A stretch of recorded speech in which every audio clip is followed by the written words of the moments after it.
Hello and welcome to the GFW Radio Podcast. This is the podcast for November 29th, 2006. This is Jeff Green, the editor-in-chief of Games for Windows Magazine, and I'm here with a slightly reduced editorial staff. We're missing one member. We'll see if you smart readers can guess who it is. So who is here? Ryan Scott, Darren Gladstone, and Sean Malloy. So you figured out. We have an empty seat for Elijah. Yeah. Yeah, for internet superstar Sean Elliott is out today because he's trying to arrange for a trip. So he apologizes in advance for not being here. And we're once again on a shortened schedule, and we won't blame those bastards at Restaurants this time, even though we might as well. Yeah, let's just blame them. Let's just blame them. Always their fault. Bastards. Nah, it's not their fault. We actually have two special guests coming up in the second half of this podcast.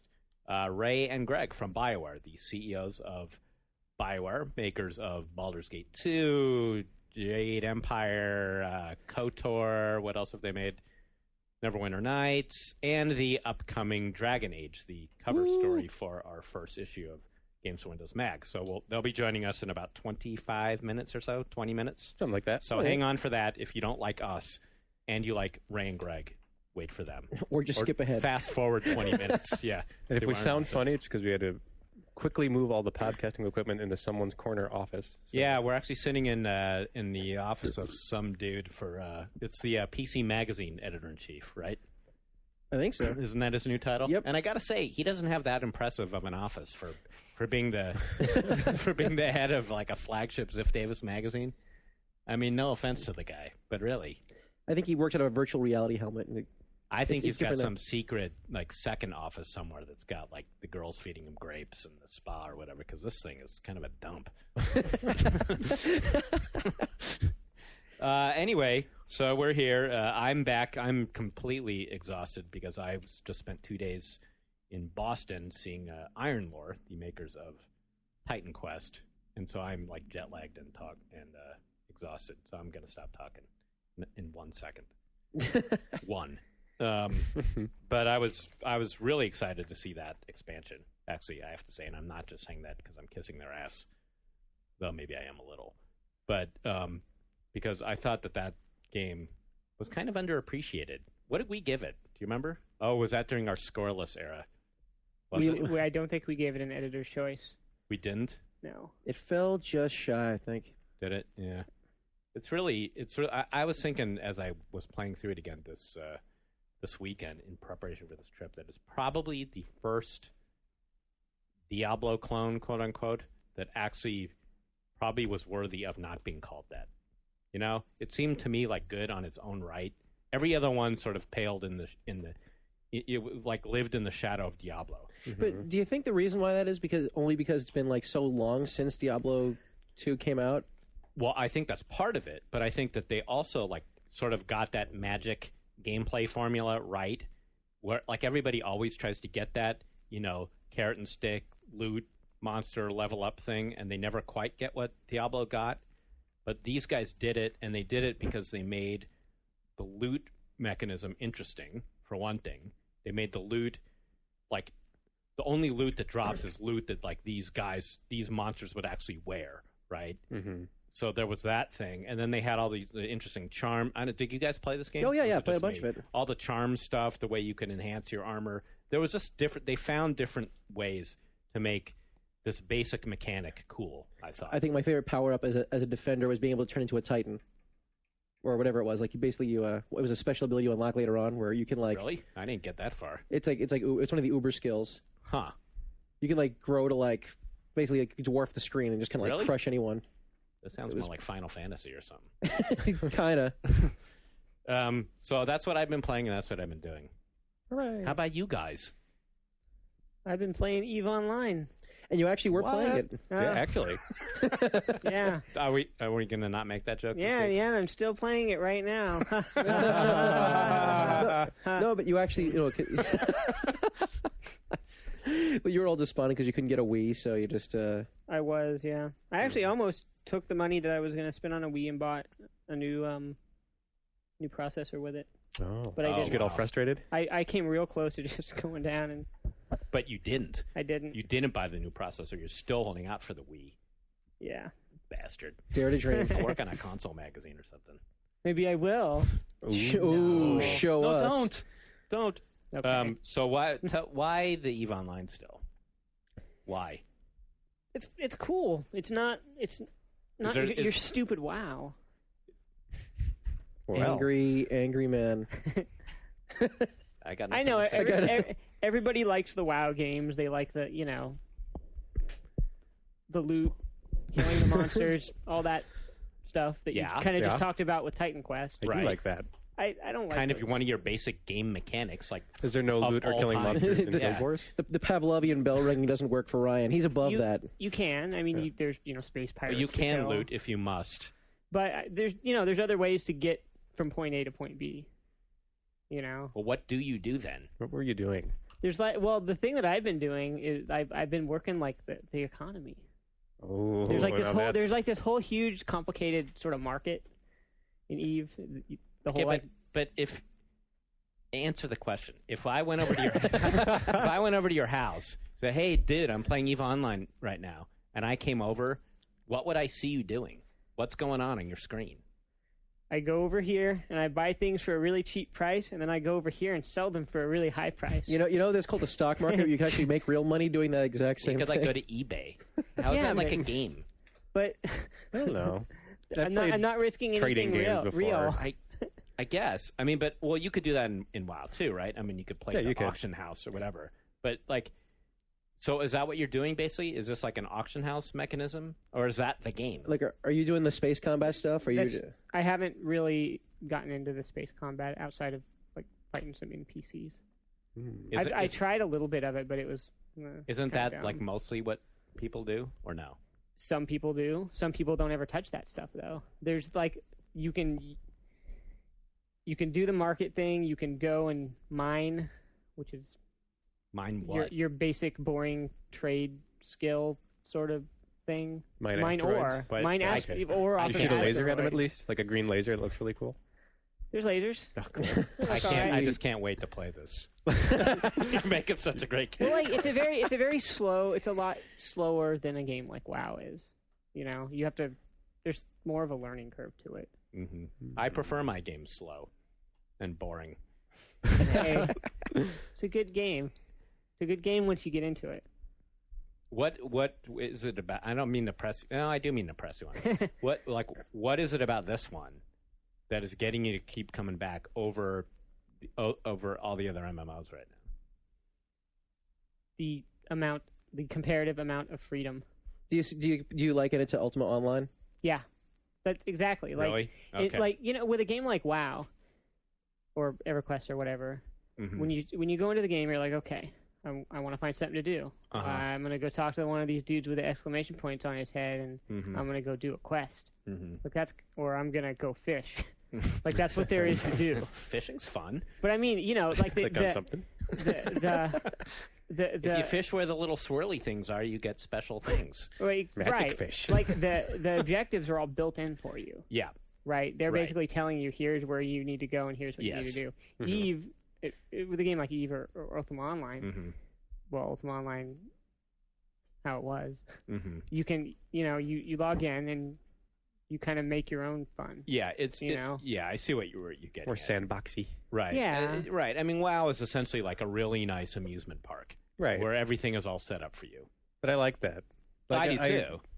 I get kind of opportunity paralysis. Like if I don't have a goal, I kind of stand there and going, right. I guess I'll log out. I don't know what to do. There's too much to do, so I'm leaving. Right. That was always, to me, that was the barrier I couldn't get over with the very first MMOs that came out, is you'd log in and you'd just be like, well, what the hell do I do now? Mm-hmm.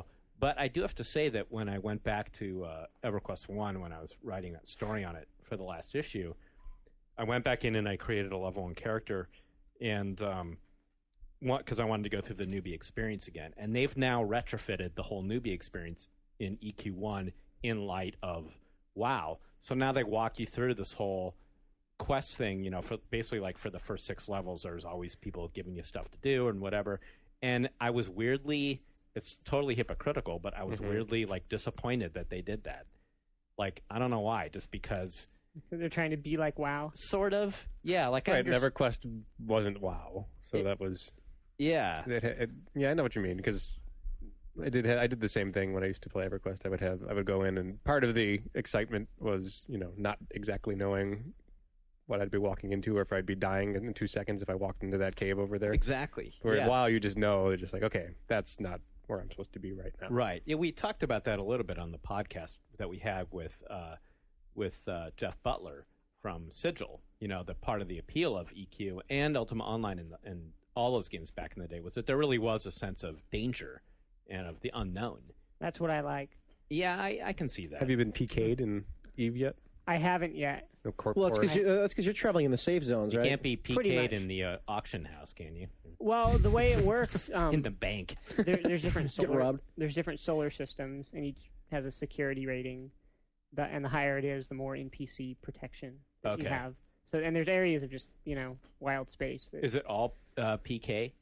I mean, is it all PvP? It outside of those secure zones, you can be attacked. You're kind of at the mercy of whoever's Okay, can around. You get your shit stolen too? Oh yeah, players? Yeah. Okay, so there's probably people who just play as pirates. They can kill you and take your stuff, and there are people who just do that. And you don't get it back, right? You just shit out of luck. Sorry, you can said the S word. Now. You can buy insurance contracts on your ships. Huh. So there's a lot of ways that you can customize them though, and you lose all that when you if you lose your ship, but you can. I wonder, it seems like this kind of game's always going to just be for hardcore dudes, right? Yeah. I mean, is that sort of an obvious point? Yeah. Well, I think if they have different, like the way Ryan's describing it, there's like a safe zone where you can that's a safe little sandbox. You can do whatever you want to please. Right. And then once you step into that larger world, then it becomes like the uber hardcore, way. But don't you think, who's going to play it that isn't going to want to ever... The thing is, no, if you just want to stick to those civilized, secure areas of space, and you want that to be your entire experience long term, you can do that. But is there a fun enough game to do that? Yeah. Would it be like playing like Taipan back in the day, or some old school just trading sim kind of games? If you want to play it that way, then if that continues to be fun for you for months on end, I don't see how that wouldn't be viable. Mm-hmm. Huh. Yeah, okay. But the whole game world, there's the center of it is all secure, right? And then as you go further out, I just saw a map of the game the other night that it was a political map. Where it shows all the outer regions of space are all owned by these specific player alliances who are at war with each other and stuff. And from what I understand, once you get out there into those player policed alliances, it's actually fairly safe for you to kind of live there. As long as you join one of the alliances. And there's not multiple servers or anything? This is all... It's all one huge world. Okay. Yeah. That's kind of appealing too, huh? It's interesting. Yeah, that's really nice. We're sure talking a lot about EVE Online. We are talking a lot about EVE Online. This episode is sponsored by... In fact, if you took the sum total of all our podcasts, EVE Online probably ranks way up there. And they actually, yesterday, they just patched in some new expansion material that gives a better newbie experience. A better tutorial. We just that's said the beginning of the end. That. Yeah. All right. Don't dumb it down for the newbies. Well, the thing is, when you create a character in EVE, if you don't know anything about what you're doing, it's very easy, or it used to be very easy to make a lot of choices and not really realize the impact of My problem what was that tutorial went on for too damn long. Yeah. Let me play your game already. I get it. And you couldn't opt out of it, could you? You had to keep going. You could skip to the very end, but you could. You would be sort of lost in a lot of ways if you didn't go through it. Oh, but I thought that's what it's all about, Ryan. Okay, enough. All right, enough Darren, of you, please. Well, two things. One is a demo that came through the office recently, and they left a disc for me to play with. It's called Silverfall. Oh, right. It's an action RPG. It actually looks really cool. Who made this game? It's Monte Cristo Games out of, I want to say, France. Oh, boy. Hey, you know what? Actually, it's got an interesting style to it. It actually looks pretty interesting style. Yeah, this game has a nice personality. Well, no, as far as the world itself seems kind of interesting. Are there elves? Of course, and there are orcs. Okay. It's an action RPG. But the thing is, it doesn't. It has more of an art. I don't want to say World of Warcraft kind of art style to it, but it definitely doesn't feel like something that you see all the time. Are they French orcs? Yes, they wear jaunty berets just off to the side. And they carry baguettes instead of swords. I will hit you now. No, but So do you fight things? you and fight get things loot? and do stuff. Yes. That sounds like a very unique gaming experience. Thank you very much. Now, what I appreciate about it is like, when you're developing, as the game progresses, you can choose between nature or technology as your character evolves, and that a whole bunch of other abilities kind of revolve around that. So it's like you can go the spellcasting route, or you can go steampunk inside of the same game. So it's like Arcanum. Exactly. There's like flavors of Arcanum in there, but it's worth trying out. I mean, it's just I've always been a huge fan of action RPGs, and it kind of felt like after Diablo 2, everyone just kind of aped that for a while, and then just kind of said, "Okay, we're done. We can't do it any better." Except Titan Quest. And then Titan Quest comes along, and I think that, and I guess to a degree, I mean, Hellgate's going to try to bring that back too. Right. Is there any love for Dungeon Siege in this group here, in this room? I really tried. Actually, I barely played it. I couldn't get into it. I really tried. The PSP version is actually pretty good, but where's the PC version? Actually, no, it's kind of funny. In the there's actually between the PC version of Dungeon Siege 2 and the PSP version, they have this little thing like you trade a code back and forth and unlock stuff in both games. That's kind of neat, I guess. I don't know what it was about Dungeon Siege. There was just kind of like no gimmicks. soul in that game. I think that was my problem. It was like a gigantic tech demo. Yeah, It felt really generic right from the beginning. Yeah. Like, I mean, that was like the first game that had the streaming levels, so you never had a load time, right? When you went from one, like, outdoor area to a dungeon. I think so. Wasn't it the first? It was one of. Am I wrong? No, I do remember because like I was. Because that was like their big show-off thing when it was like skeletons would follow you outside of a dungeon and keep chasing you. That kind of stuff. But other than that, I just remember so many things about it just being utterly dull. Mm-hmm. And like all the NPCs that were with you, it's like you could basically like not play that game. It was like another EVE Online. Your party would just like, sorry. Don't be hating. No, it really did. It was kind of lame, and I guess because it just felt like it was on autopilot the whole time. Like your AI, and it just there was no personality to your characters, and yeah. That was kind of a big problem. We don't need to randomly bag on dungeons. What else can we bag? I know. Okay, so what else didn't I like everything. from the past? Well, okay, let me see. Also, I was doing a lot of like hardware installation this weekend. I was playing with Windows Vista because we have the Gold Masters, and we got a couple Gold Masters in the office. Yay! Woo! I love Windows. Have I said that yet? This podcast and games for Windows. Yeah, I'm sorry. It's good to repeat every now and then. Yeah, it was exactly every once in a while, just to make sure we still have jobs. Let's just throw that into the podcast. Well, God, what a great platform it is. Let me dump on it now. No, I'm just actually, it's nice. It works. I mean, it's nice. It's superficial. That's our first review of this. Nice. It's got that in the box. It's got a great personality. Yeah. No, I honestly, I think that the people who are going to benefit most from it are going to be people who aren't us. People who like reaching out to new people who don't play games or have always been curious about it but intimidated by the, oh my God, what about system specs? Will this computer work for it? But as far as my initial test so far, I mean, like, it was easy. After a minor stumbling block with hardware issues, works. But it was the full-on Vista, DirectX 10. Well, I mean, like, it's all in there, but the thing is, like, there's nothing taking advantage of DX10 except for maybe Purple Place and Chest Titans, or whatever. The Chest Titans? No. Chest. Oh, Chest Titan. I'm sorry. That's a different very game. different. I'm thinking of something else. I have that on my favorites bookmark. So. I saw that on Cinemax last night. But I mean, my initial tests are it's nice. They are throwing in they're trying to throw in more compatibility options for DOS games, but I still can't get Crusader to play. So that kind of sucks. Yeah, boy, that's like the holy grail, right? Yeah, like that for me is like trying to climb Mount Everest. Why is that? I don't know. Crusader No Remorse? Crusader No Remorse. It's like the classic game that will not play. It absolutely refuses to work. Yeah.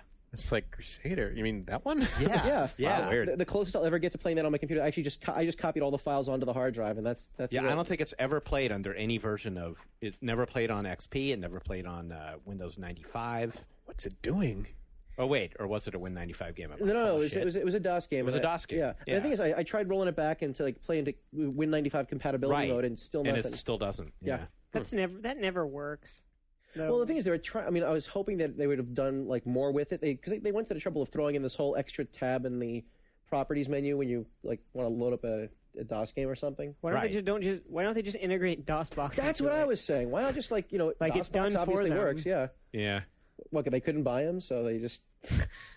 I don't know. It seems It's like such open a source. They should just license it. Okay, so my burning question to you is, yes. like, let's say that I didn't work here and wasn't probably going to get a copy for free. Mm-hmm.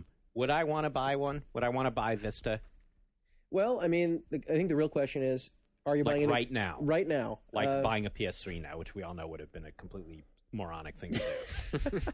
Would buying Vista be equally moronic at launch? At launch? Well, I mean, traditionally speaking, a lot of stuff doesn't get fixed until SP1 or 2, but I haven't run into any major glaring issues. Mm-hmm. And like I said, like a lot of the stuff it's going to be more of a benefit to people who just kind of like are kind of peripherally interested in gaming or want to get into it or want to make the process simpler. I guess for us, it's going to be the DX10 thing, right? That's it. And we can't even really see that in full effect yet. Yeah. So I mean, like if you're looking for some initial holy crap on day one, yeah. I mean, like you're going to see the Arrow interface. It looks kind of neat and frosty, very very OS X-ish. Right. But other than that, I mean, it's very streamlined. It's nice. Actually, you know, there are a couple cool like minor little things. You'll like the Game Explorer interface. It has everything you need to do inside of this one window. It seems kind of silly and frivolous, but when you load up when you go on the icon for Company of Heroes and it polls your system, says, okay, you have a good CPU, good RAM, good enough hard drive space. Your system rates a 5. And this game requires this much to run, and then there's a link. There's actually a. Oh, this is when you first put in the disc for the first time. Or? Well, no, actually, like after you've installed it. Oh, okay. Shouldn't you know this before you've bought the game? You'd think, but I mean, but theoretically, this could work with demos and like anything else too. So I mean, like after a game you already own, sure, but I mean, and of course they're gonna have to like the problem. I raised this question to the Microsoft guys is imagine like. I have a system that's technically like a 5, like pimpin' system right now. Right. And then 5 months, 6 months down the road, it'll probably be downgraded to a 4 or a 3. And then they have to like change the compatibility of each game, basically the performance level of each game. They can just keep adding numbers. Well, they have to update their database all the time and say, okay, now what once was a game that required a level 5 computer can now work with a level 2 computer. Okay. No, but I mean, they could just keep the levels, and then every time something new comes out, they just keep adding 6, 7, 8, 9, 11. The obvious 11. Because it's one higher. But no, but that's actually been one thing. I mean, it's kind of cool, but it's also going to be a little more confusing in the long run. So someone's going to buy a game, and God forbid it doesn't sell out within the first 6 months.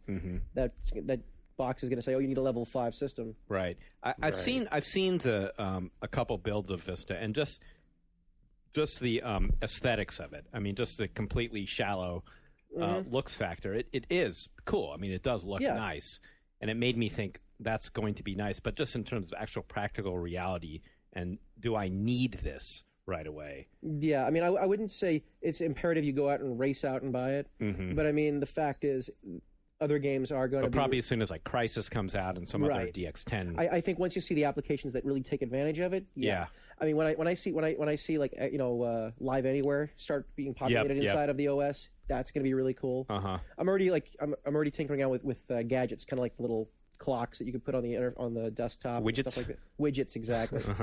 So I mean, they have that. Sorry, I'm not a Mac guy, but yeah, basically like widgets, and then they already have ones for like. People have created their own like Xbox Live ones, so you can have your gamer tag on the front page, and you kind of see the next step. Yep. Is the default window look still that bubbly crap? Bubbly crap, as in bubbly crap. Can you like the default? The default of how like the start menu looks and all the window, the title bars and stuff. It is still all bubbly and rounded, or is it? What do you care? Like candy? Don't you just put like pictures of ponies up anyway as your backdrop? Don't you have like a don't you have like a Rainbow Bright picture on your interface? Sorry, that's me. I'm just wondering. I hate that. Okay, you'll be hating it then. Yes. Oh. Ryan hates the backdrop image. There's news for you. Ryan hates something.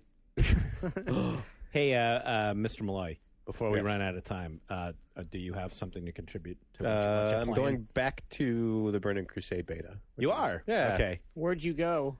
I took a couple of weeks off. Oh, I was distracted by console He stuff. was in console land. Oh, Yeah, okay. before the Wii came out, Viva Pinata, and then after that, Zelda. So I'm still playing Zelda, but don't want to talk too much about that. Medieval 2. I totally forgot. You guys been playing Medieval 2 at all? I have a while ago, but I haven't been in the last couple of weeks. You been into it? Love it. Yeah. Oh, love it, love it. That's awesome. Yeah. This is right now, we're in a really nice period for PC strategy games. We got Medieval. We've got, a lot of us are still playing Company of Heroes. DEF CON. Yes. And it's all different kinds of strategy. It is. I think we're going to have a tough call at the end of the year for strategy game of the year. Maybe we should break it out. We might. Subcategories. In the past years, when there's been a lot, we've broken it out into Turn-based real-time and turn-based if we need to. And we were having this conversation earlier. Weren't there like few shooters this year? There weren't a lot of really good shooters this year. Yeah, there weren't a lot of there weren't any good multiplayer shooters. Yeah, actually, let me shout out there to you all listener types to put, yo, big ups. We're starting to head into the end of the year. We're going to be doing our Game of the Year stuff in the March issue, which comes out in February. So if you've got your thoughts on Game of the Year stuff, post them on the boards. Well, actually, we'll start a thread. We'll start a thread, and you can chime in. Yeah, don't start your own thread. God forbid. We'll delete it. That's just chaos. I'm getting the wrap-up sign. Are we all ready? Yeah, we're ready for about time. Okay. It's about time. Okay, so we are going to take a break and come back with Ray and Greg from Bioware.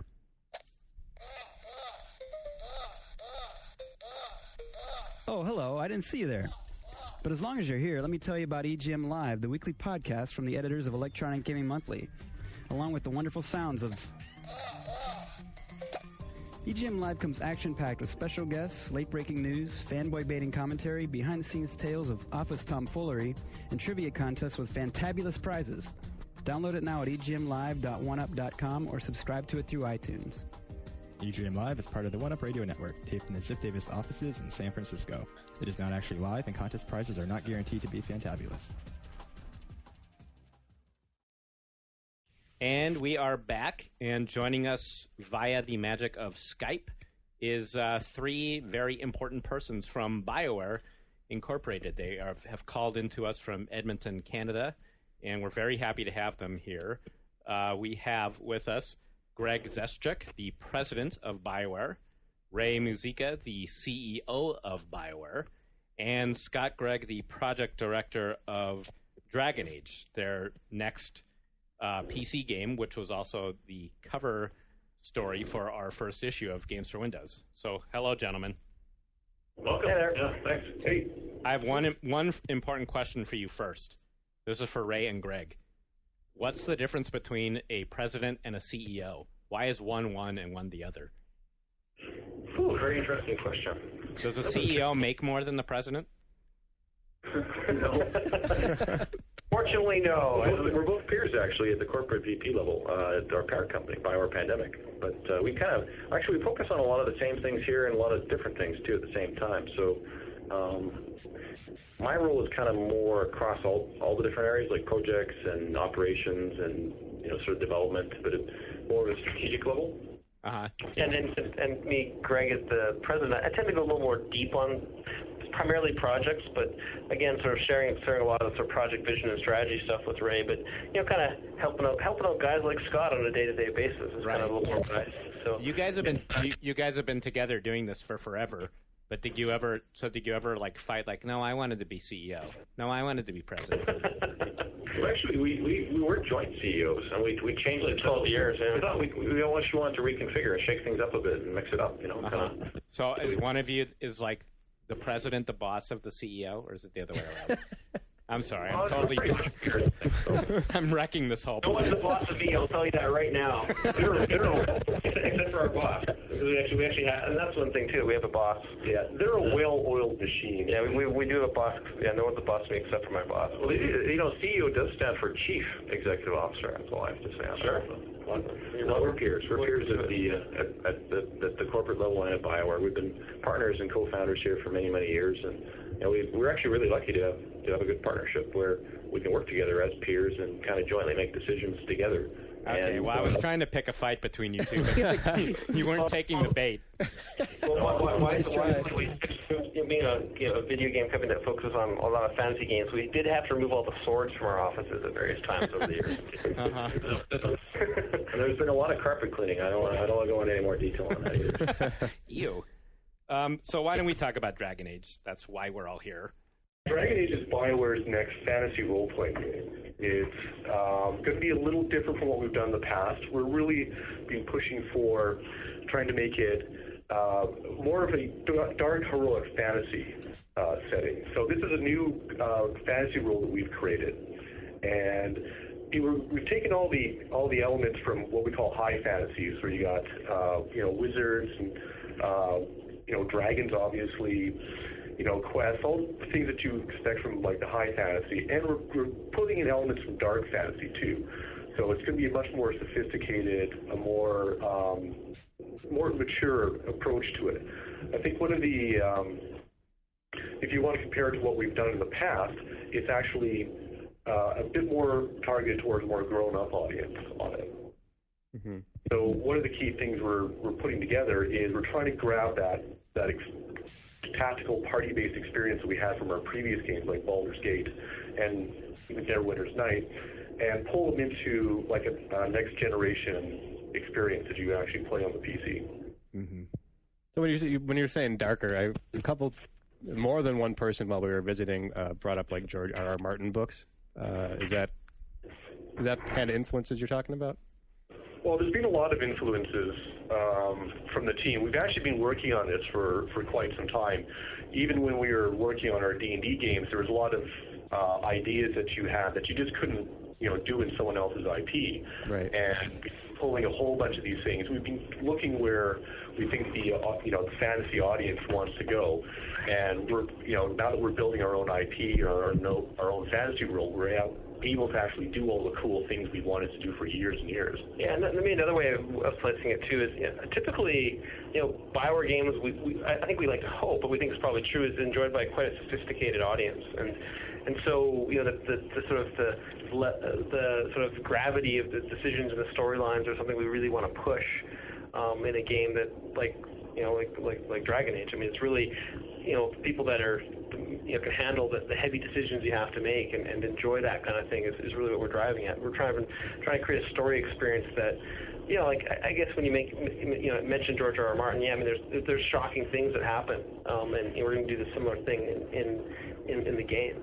Our fans are smart, they're discriminating, and they're the kind of fans that really respond well to having meaningful choices in the games, which hopefully convey a lot of emotion, and the stories have impact. That's what we're really striving for with Dragon Age. It's sort of the pinnacle of everything we've done to date. We're taking a lot of the folks that have worked on past games with Bioware, Baldur's Gate, Neverwinter Nights, and Knights of the Old Republic, and Jade Empire, and all the good stuff we've done over the years, and we're just taking all that knowledge and trying to build something that's going to be pretty compelling, really emotionally compelling at a deep level.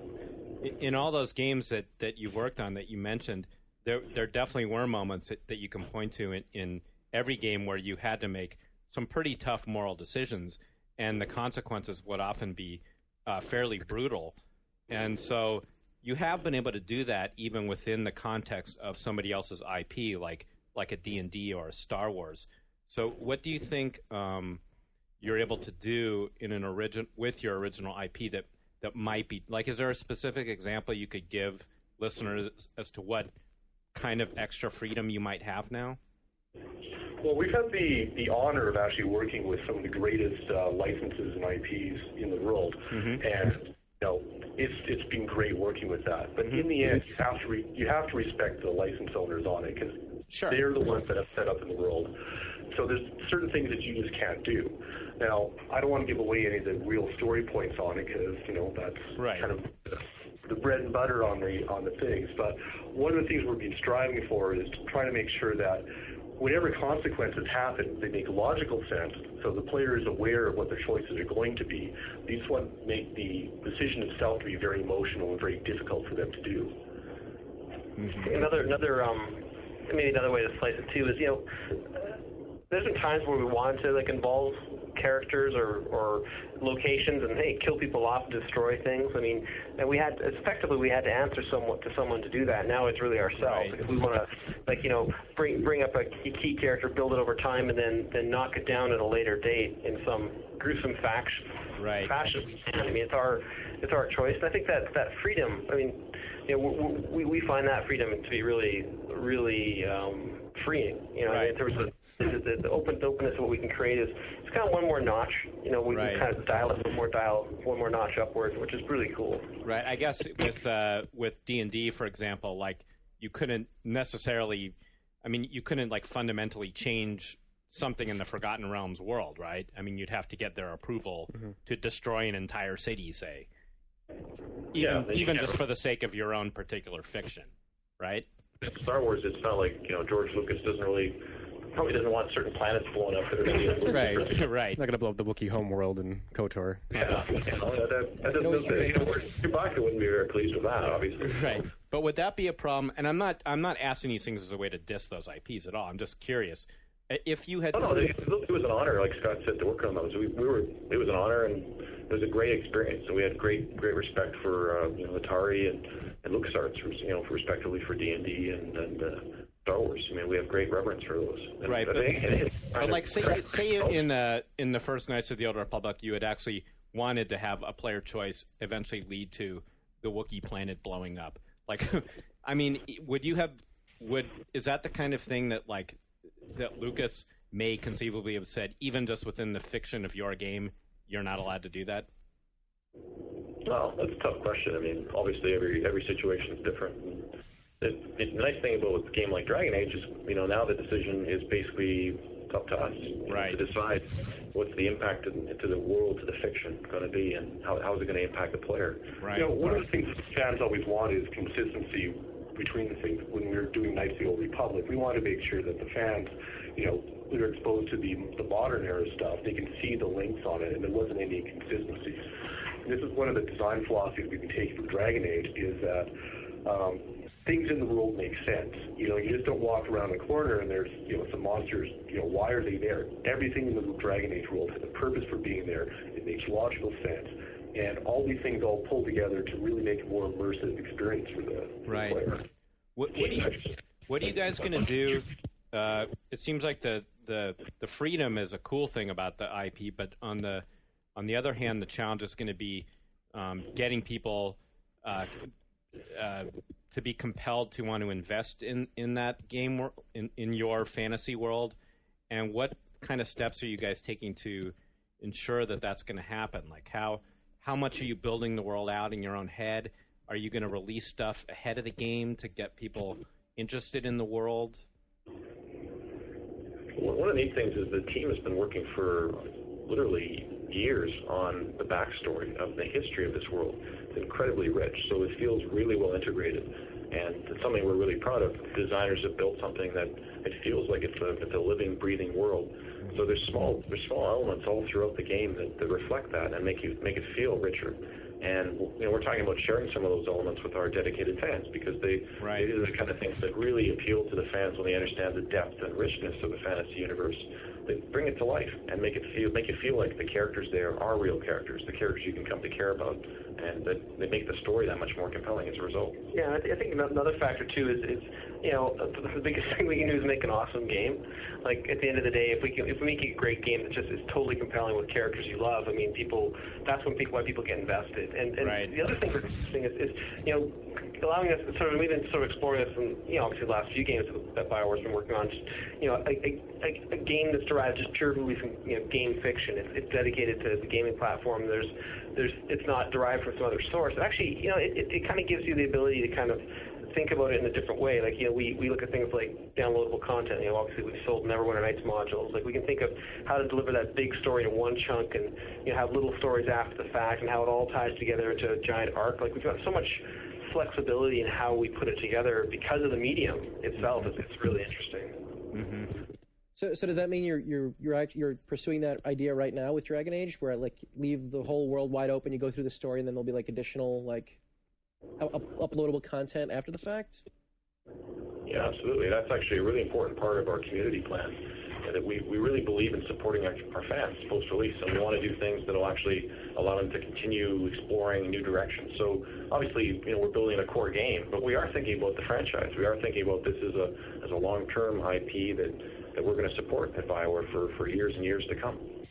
Yeah, the designers have actually built a full world with history going back 5,000 years, all sorts of different nations and races all interacting together. The actual game of Dragon Age only takes part in one country in the world. And mind you, there's a lot of area for you to explore, a lot of locations, a lot of variety in it, but it's still only like a piece of the entire Dragon Age world itself.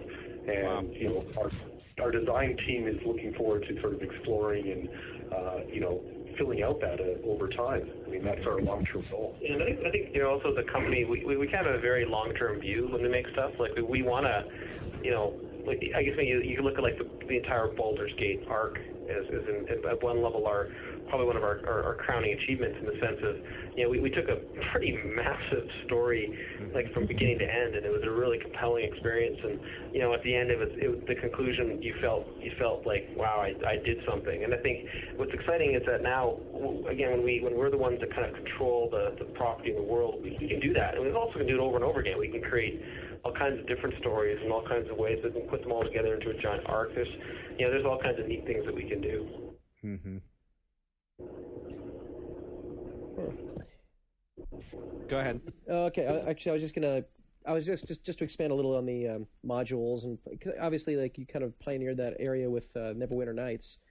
And one thing I did appreciate when I was up there seeing what you guys were up to is how detailed and far along the engine is. So that the fact is, like, you spent all this time in the back end working on the engine, and then just basically you throw together the entire game world inside of like a few months now, I guess. I'm kind of wondering. I mean, is that full engine that full tool set going to be available day one, or? No, we haven't actually locked down the exact plans on it. We want to have the goal of having the tools out there for the community, because it always surprises what they're able to actually build with the stuff. It's some pretty great content that's actually being made by the community. And we just want to make sure that our tools that we're building are powerful and they enable the community to make great stuff as well. We learned a lot of great lessons on that front with Neverwinter Nights. So you can almost see Neverwinter Nights has been a big test bed for us to really deploy all the knowledge we have on community and user-generated content, post-release content, things like that. An ongoing story that's part of a long-term plan. Those are all things that we've learned during Baldur's Gate, during Neverwinter Nights, and in the fantasy setting. And we're going to take all those lessons and apply them on Dragon Age. Are you going into this then with the same kind of mentality as Neverwinter Nights, or because that game seemed to be very much just a way to empower gamers to make their own modules, and here's BioWare's sample module. But it seems like in this case, you're striving more to create your own original experience. But very much, yeah. Like, we're really striving to build first and foremost an amazing story, an amazing experience for the players. And at the same time, we recognize there's real value in community and having the fans having access to really powerful tools. But the first and foremost goal is to make a game that people are going to talk about and say, that is the best fantasy RPG I've ever played. Mm-hmm. So when you guys first showed this, like 2 or 3 years ago now at E3, and it was something completely different, what exactly did you show off that first time? Well, that was essentially our proof of concept demo that we put together. I mean, normally we don't show those publicly, but we want to, reassure the fans that BioWare was committed to actually delivering great experiences on the PC. And we thought it was very important to actually have that out there to let them know that, yeah, we've got something coming down the pipe. It's going to be pretty exciting. And we took a look at that, and we took a look at where the technology was going, and we decided that, to really deliver the experience we want, the great, like having a great event, a great, just, what's the word I'm looking for here, Ray? Event product? Yeah, just basically it's like, wow, that was game. Yeah. It's just, trying to make something that it's going to be a landmark, hopefully, when it comes out, that people will point to and say, there's moments within that have never been done before. There's moments that are really reminiscent of the things BioWare's done in the past, but they're just, the thing is, basically, it's a culmination of everything we've been working for. It sounds maybe trite, but it's like, really, this is a goal. We owe this to our fans because, they've actually kept us in business, and we want to deliver a great fantasy experience. We haven't done a fantasy game at Bioware for a little while now, so we think it's high time that we release something that's going to be like a landmark fantasy title for Bioware. Well, and there's some pretty compelling stuff in that original. Yep. That thing, like, it's funny. I mean, in some sense, like, it actually had some really cinematic conversations for the time. Like, probably the best that we had done is that, the way we look at development, we always kind of build upon our past experience, and that was one step along the way of creating these really great. It's like, why will this game be so compelling? Because we can do all this stuff so much differently and so much better than we have in the past. And that was one of the sort of like a glimpse at, frankly, a very early view of where we were going. Yeah, and we wanted to make sure that the technology was in place so we could actually deliver that experience. And at the same time, we wanted to make sure that there was enough care given to the actual design of the actual world setting itself. So we had a small team of designers that were actually working on that all the time, planning out the world, planning out the story, making sure that everything was up to the standards of what we wanted to deliver. It was also a big part of prototype, like testing the technology and just pushing the boundaries of what we could do. Can you take part in a giant battle and really feel like you're making a difference in this world? Can you things that we've been pushing lately are pretty exciting as well, like giant creature combat and being able to do choices that actually impact the way the entire story flow of the entire world proceeds. These are things that haven't really been pushed to the edge, really, in a lot of games yet. We're really trying to take that to another level. You guys, the way that fans have looked at it, and I think even the way that we have spun it a little in the story was, that you guys are back now to the PC with this game. In your minds, is that how it feels, or do you guys feel more like you never left, or do you feel that that's a little fair? No, we never left. We've always been supporting our fans at PC. We always will. They're a really important community to us. And we have Jade Empire PC coming out. We've enhanced the version we did on the Xbox with a bunch of new stuff, a bunch of new content, customized the graphics, added a bunch of new features in, and changed the AI, made the combats more satisfying, and it's going to be a little more fun, I think, overall to play that game as a result. And it's going to be a great experience. So we've been supporting the fans throughout.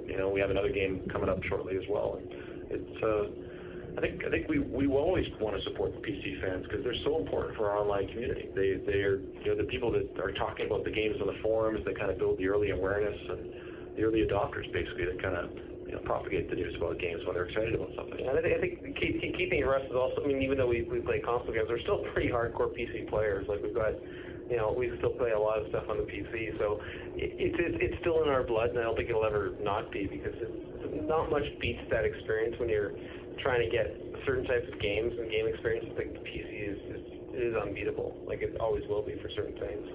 The game comes out on console and PC. I often buy both versions just to try out, see what they're like on both systems. And, sure. I kind of gravitate towards the PC quite often, frankly. I play on both, but I love PC games. And there is those games like that. What's it called? That WoW, I think, is it called? Something like that. Well, I think, on this magazine here, we've talked about it endlessly on the podcast, and many of our listeners would argue too much, that we're all pretty platform agnostic here, and we all have multiple machines and play different kind of games for different reasons. Yeah, totally agree. You have to, right? Because there's so many great lessons to learn from handheld and PC and online games and the console games. You have to. If you want to be a developer that's progressive and innovating, you have to look for the best of breed on all systems and try and bring those things together. So really, we don't really see the platforms as really distinct. For us, we're trying to take features that are the best game features to make the best experience and apply them wherever we can on both platforms. So why would like a game like Mass Effect be right for Xbox 360, whereas like Dragon Age is on PC? Why the distinction? Why not put them on both? There's a variety of factors. Like I think, it ends up being. There's business factors. There's sort of aesthetic factors. it's almost like there's, each one goes into pretty complex sort of analysis ultimately. At the end of the day, we have to kind of juggle a lot of things to sort of make the decision. And suffice to say, I mean, I think what we want to do is always be, like, it's kind of the reason I guess when we say, we started the handheld section of the company. It's like we want to have something that's really impactful on almost every platform, I guess is maybe the way of saying it. It's like, we want to create handheld games to sort of say, hey, we're over here. And, Xbox 360 games say, hey, we're over there. We want to have a broad reach. Mm-hmm. It's interesting because, some companies have definitely sort of made the, you see them dabble a little bit in the consoles, and then if they get lucky and have a hit, they kind of never go back in a way. And it seems like it's possible that, in a way, you could have done that with this, right? I mean, you had pretty good success with Jade Empire, and Mass Effect is obviously getting lots of love so far. I mean, I'm not sure exactly what I'm asking. It's just that, and I'm not asking for you just to say, like, because we love the PC, but, like, in a way, you could have just said, well, we've done that, and this market isn't as big, and you've chosen not to do that. Is that again? Yeah, markets. Honestly, we have people that love Bioware games on all different platforms, and I think we want to try and deliver the best story-driven games to all of them. And that's our goal at Bioware, is to try and we're striving to deliver the best story-driven games in the world. And there's lots of fans out there, lots of different platforms, and all the games are going to be a little different, and they're going to be customized. They're going to be really, developed with care and attention, and really, really customized for each platform. But we want to support the fans on all the different systems. Mm-hmm. I want to ask you a question just about your general success and state of where you guys are at right now. When you first came to CGW many years ago, you were pitching Shattered Steel, and then even in the Baldur's Gate days. Actually, I don't know if you remember this, but there was one time when Baldur's Gate 1 had come out, and you guys were working on Baldur's Gate 2, and were hitting us up for covers. And at that time, we were still sort of balking, and I remember you being totally frustrated. You were like, what the hell do we have to do to make it on the cover of CGW? Like, aren't we? And now, we would basically put whatever you did on the cover without even knowing what it is. It's like a picture of Ray smoking a cigar. Right. Just we'll put them on the cover. I remember that meeting. I think that was me, and I was talking to you, Jeff, right? Yeah, I remember the Shattered. I think it was me. I think it was me and Elliot Chin on the Shattered.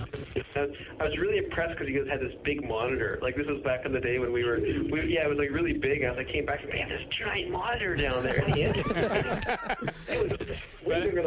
But I would assume that our attitude is probably similar to a lot of people's, and it just makes me wonder, you have now gone from being total underdogs and unknown people who weren't even in the gaming business to now being really, kind of on top in a way.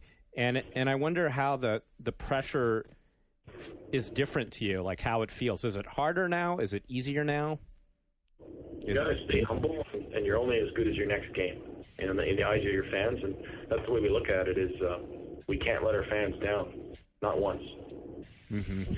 And one thing to think is there's been an attitude that really hasn't changed from the beginning, and all the people here, just in the end, they just want to make a really, really, really good game that they've enjoyed playing. And our fans, are going to get value for money. Yeah, and this hasn't changed from the beginning, and we're our harshest critics. Whatever anyone else says about stuff, we're 10 times as hard as anybody else on the stuff that we do. We're always looking for improvements, always way of delivering a better game experience. Yeah, it's funny because at one time we were having this sort of it was almost a casual debrief where this guy walked in the room, and I think all of us, three of us and another, Trent and a couple other guys were sitting around just going to town on one of our games and going, and there's this and there's that, and the guy walked in, he's from another game company, and he kind of sat for stunned for 10 minutes, and he says, "What that game just win Game of the Year?" He said, "What do you guys like? You guys, you sound like you're it was the worst game ever that you guys just made." And it's, and we're like,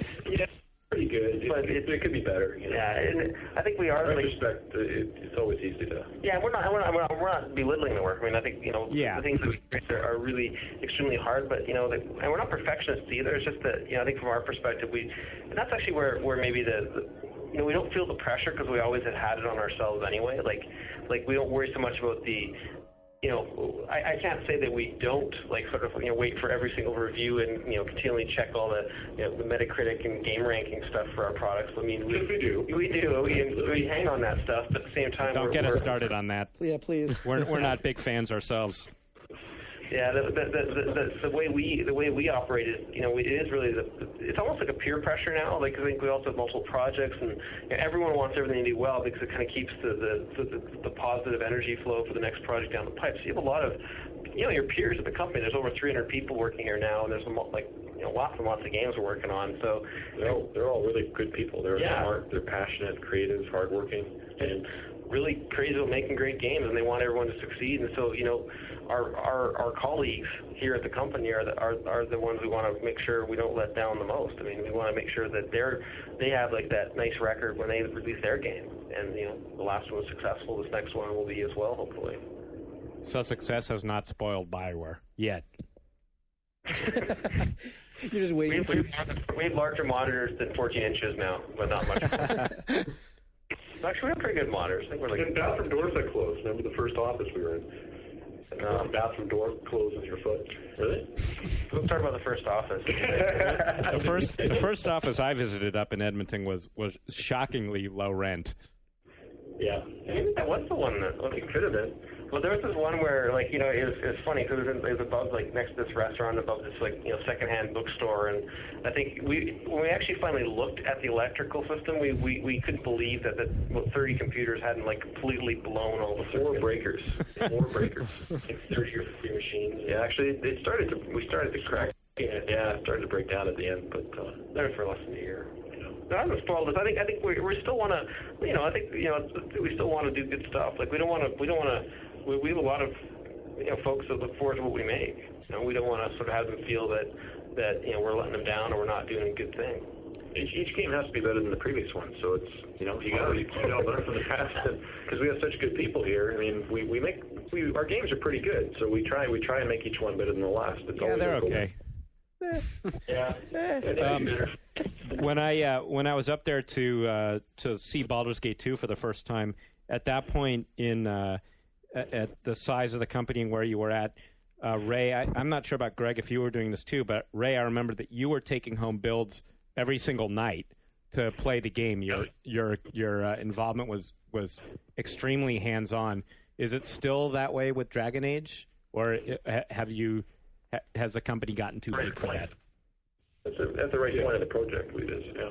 Usually, when you get down to the critical phase where you're tweaking gameplay, you're tweaking the actual experience. That's when feedback from Ray and Greg is actually most important to it. Well, certainly there in the beginning. I think there's sort of 2 phases that were quite intensive, which is that, and we still do that. We still do play. We're getting builds of Jade's PC. Frankly, I think there's a new one coming tomorrow, the latest and greatest. So we're going to be playing it and filing bugs and reviewing the status of the team, and that's still at the end of the day that's what our passion ultimately is actually playing the games and having a hand in helping them. And so we help get them started usually for a couple months to kind of start the direction. Then that's the intensive point. The second would be throughout the whole middle. We sort of check in and are just sort of more observing and making sure we're on track and the vision's maintained. And then and frankly, the teams are so talented and so focused and so good at what they do now that ends up being more of a pleasure than anything else. We just sort of see how things unfold. It's really great how dedicated the people are. And finally, like Christmas every day. Yeah, it's awesome. We think, hey, we want to do a walk around and look at all the cool stuff. That is cool because then you get to see all the stuff that's in development that you're not seeing every day. It's very exciting. And then at the end, play the games, take them home, and we love it, because we're big RPG fans. At the core, why are we doing this? So everybody here loves RPGs. They're all passionate about making the best games in the world. That's what we're striving for. It's on the horizon. That perfect game. We're always striving to reach that point, and we'll get there. We're getting there one step at a time. Well, it seems you keep striving there by I was just noticing. So we know that you're going to be using the conversation system from Mass Effect in Dragon Age. Are there other elements from previous games that you think are going to be a good fit in Dragon Age? Are you going to take the combat system from Jade Empire and modify that? Or what sort of things are you thinking that kind of need to happen to get closer to that perfection? one of the ways we approach our games, there's probably different ways to answer this, but we kind of break down our core features into a few categories. There's ones related to story and character, and things like the facial system, the animation systems, the way the dialogue unfolds, things like that. That's really important to conveying realistic, emotionally compelling experiences and characters that are credible and believable. Progression systems, customization. You want to have really interesting progression systems, statistics, and things like that are accessible on the one hand, really easy to understand, and yet provide a lot of depth and opportunities for you to customize your character and really feel like you're making a meaningful progression through the game. It's very satisfying. Conflict and combat, that's a core part of the game. You always have to have a villain, somebody you can really relish hating, someone you really enjoy bringing down and defeating. So you got to have that at some point. There's got to be some tension in the world. And, of course, you got to have exploration. You have to have really interesting worlds to explore, big open landscapes. It's a very popular type of gameplay now, so we're trying to embrace that as well. And each of these has lots of features that are associated with them. And we look to the past to pull together the features that have worked very well. We try and innovate and try and improve those all the time as well. And link all these things together in activity chains, we call them. One of the things we also do is we take a couple areas on each game and say, okay, these are the area we're going to put a lot of effort in and try to take it above and beyond anything we've done before. In Mass Effect, they did that with the conversation and some other things on it. With Dragon Age, one of the areas we're really going to be pushing is the party-based combat. So we have lots of things where your characters are interacting with the environment, with the other characters, combination attacks, and we also want to do large creature combat like it's never been done before. We've done large creatures in the past, but if you sat down, it's like, well, if there was a 14-foot tall monster in the room and there was 4 of us trying to take it down, how would we go about that? And that's kind of where we started. We really want to capture the feel of the cave troll fight from the Lord of the Rings movie. Right. That's one of the things we said. It's like, yeah, that's what we wanted. We want to deliver that experience. Also choice, like we're really pushing the envelope for the way the story unfolds at a sort of middle level. If you make choices, you want to see outcomes that are different than other players. That's always really fun to hear, that someone says, you remember that moment when you did this and this happened? And you're like, no, I didn't do that. I did this instead, and then this happened. And then, what if you imagine that kind of going out to the whole story view? Like we actually have really meaningful different outcomes of entire different groups are aligned with you at the end of the game, depending on what you've done. And we want to have that. The world really changes. The world changes because the consequences of your action or actions are very apparent. Well, we actually, at least we dabbled in that. In the past, I think there's been bits and pieces. And, you did. Yeah. And in Jade, there was actually, the folks from the PC will see, there's a few pretty neat things that you actually do. That Jade Empire is ending, spectacular. But also in the middle, there's the Tin's Landing stuff. There's a few things that are, it's kind of like we started, okay, let's take it a little further. And so that was one step. And then, Mass Effect was another step. And I think we really think Dragon Age will have like 2 more steps after that. So it's like it's neat to sort of like, and that's the thing where Scott said is, I think because we've, the same folks that we've had for a long time. And Scott was the lead programmer on Baldur's Gate and Neverwinter Nights, so he's been with us a long time and saw, all those things unfold. And so, we fortunately have a lot of the same folks who work on all these games. When that happens, they kind of say, we did this time, but let's go a little further. And so that when you've got that kind of organizational memory, you can actually do pretty neat stuff because you're starting at a different level than someone to say, hey, we've never made this kind of game before, let's try and make one. That allows us to kind of do some pretty cool things.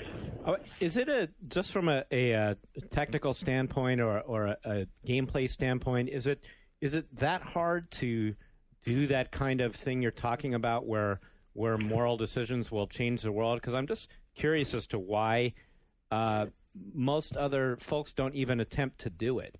Because when it happens in games like yours, it's like really hard. It's probably one of the hardest things that we can do because it's like making 100 different games in one box. Yeah, that's what it really is. And the testing of it is spectacular. The content is exponentially more complex just to build, integrate, test. Because you have to create outcomes for every what if, is that it, or that? Yeah, really. That's the thing. You want the possibility space for the players You want them to be able to choose what they want to do in combat at a tactical level, and then at a strategic level through the main story arc. And if you really achieve that, you've achieved something that's, I don't think it's been really ever done in a game before. You have choice at every level possible. That's what Dragon Age is about, is being able to really fulfill the fantasy and be the character you want to be, and have the party members around you, and approach combat the way you want to approach it, and then approach the story the way you want to approach it. Really be the hero, the tyrant, or anywhere in between. Well, I mean, and to maybe put a number on it, I remember with Jade Empire, we were doing there were some rough calculations that were put together. But okay, how many permutations of characters and choices, and so there's all these neat things you can do amongst the characters and do things with them. And we'll put it down on paper. This is a rough guess. Okay, there's 130,000 different outcomes. I don't mean like story endings, but like along the way permutations, different paths, and different ways you can do it. That's a little too many to test. We'll have to figure out a different way to. You do end up testing, but use a lot of automation testing. Yeah. Our QA group is awesome. They're really specialized in testing RPGs. And our design group, our animators, our artists, programmers, everyone across the board, the organizational knowledge is there because our turnover is so low. We're able to retain these great people. Across the board that are passionate, smart, creative, and they know how to make this stuff. And they've done it, half a dozen times before in different products we've made. So, and this all comes back to what we're trying to deliver to the player is an actual experience with they're actually in doing it. We say that we want you to live the game, not watch the game, right? Mm-hmm. Mm-hmm. I'll be really interested in seeing if you guys can pull this off with your MMO, because one of the things that MMOs don't do well, at least now, is making you feel like you're actually having some sort of effect on the world. It always just feels like you're just kind of this really bit player and something's going on. Because you can't change it, because if you do something, then, the other guy can't do it. Or more important, the story just feels like half-baked.